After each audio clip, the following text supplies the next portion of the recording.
মাছটা ভাজা শেষ, ঠিক আছে। তা কড়াইয়ের মধ্যে মানে অনেকজনের কথা শুনে যে কড়াইয়ের মধ্যে ভাত ভাজছি, তার সাথে দেখতে পাচ্ছেন মাছগুলো আউলা গেছে। এত সুন্দর করে লবণ দিলাম যে মাছটা জানি না লাগে। তা যেই কথা সেই কাজ, এই যে মাছ ভাঙিয়া গেছে গা। মানুষের বলে কড়াইয়ের মধ্যে মাছ ভাজলে বলে ভাঙে না, তা মাছটা আমি উঠে নিলাম। তো এখন দিব পেঁয়াজটা। আরে ভাই রে ভাই, অসুস্থ হলে ঠিক আছে মানে কিচ্ছু ভালো লাগে না, ঠিক আছে। শুয়ে থাকতেও ভালো লাগে না, অসুস্থ যে একটু শুয়ে থাকবো তাও ভালো লাগতেছে না, ঠিক আছে। খরচা রাখতে হবে, ঠিক আছে। কালকে মানে সকালবেলা যে আরো মানে অনেক অবস্থা খারাপ আছিল, কথা দিয়ে কথা গলা দিয়ে কথা বাড়ি হইতো না। তা আল্লাহ রহমতে এখন একটু ভালোই লাগতেছে, মানে একটু ঢুকটা গিলতে পারতেছি, ঠিক আছে। ব্যথা আছে তো ওষুধ ঠিক মতো খাইতে হবে, ওষুধ ঠিক মতো খাইলে আল্লাহ রহমতে যাইতে চাইছে। তা আপনাদের আর পুরুষ মানুষ যেটুকু পারছে অতটুকু করছে, ঠিক আছে। হয়ে গেছে, এখানে আমি দিব মশলাগুলো দিব, যেগুলো গুলায় রাখছি।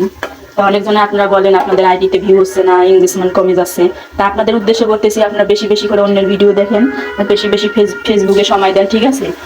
ফেসবুকে সময় দিবেন, অন্যের ভিডিও বেশি বেশি দিয়ে দেখবেন, লাইক কমেন্ট শেয়ার করবেন, ঠিক আছে। অবশ্যই দেখবেন আপনি, কারণ ফেসবুক জিনিসটা হয়েছে কি আপনার সময় দিতে হবে ফেসবুকে, মানে আপনার ফেসবুক যেন জানে যে আপনি অল টাইম ফেসবুকের মধ্যে আপনাদের সময় দিতে হবে। সময় দিলেই মনে করেন ফেসবুকে আপনি আগাতে পারবেন। আর একটা কথা থেকে অনেক মানুষের দেখি ভিডিও দেখে না, শুধু উপর টান দেয়। উপর যারা টান দেয়, যারা ভিডিও না দেখে টান দেয়, তারা কখনো আগাইতে পারবে না। তাদের পেজে কখনো ভিউ হইবে না, কখনো তারা আগাইতে পারবে না। শুধু কি সবাইকে ভালোবাসতে হবে। কয়েকদিন আগে আমার ওইরকম আসছিল, কিন্তু আমি তো ভিডিও দেখি, সবার ভিডিওতে লাইক কমেন্ট শেয়ার করি, লাইক দিই, কমেন্ট করি। তা কয়েকদিন আগে জানি না কি কারণ, একটা কথা কি ফলোয়ার কম হলে আপনার তখন মানে কোনোটাই আগায় না, ঠিক আছে। ফলোয়ার বাড়বে কিভাবে? আপনার সবাইকে কমেন্ট করবেন, সবার ভিডিও দেখতে থাকবেন, তাহলে আপনার ফলোয়ার বাড়বে, তাছাড়া কিন্তু ফলোয়ার বাড়বে না, ঠিক আছে। তা আমি অনেক মানুষ সবার ভিডিও দেখি, সবসময় ভিডিও দেখি, কমেন্ট করি, ঠিক আছে। তা আল্লাহর রহমতে ফলোয়ারও বাড়তেছে, আর আমার মনে করেন যেটা সমস্যা আছে ওটা ঠিক হয়ে যাচ্ছে। তা যাদের পেজে সমস্যা, আপনারা লাইক করবেন, লাইক করলে পেজে যদি কোনো সমস্যা থেকে থাকে ওটা ঠিক হয়ে যাবে, ঠিক আছে। তরকারির মধ্যে আলুটা দিয়ে দিচ্ছি, দেখেন আলুটা কষানো হলে মাছটা দিয়ে দিব, ঠিক আছে।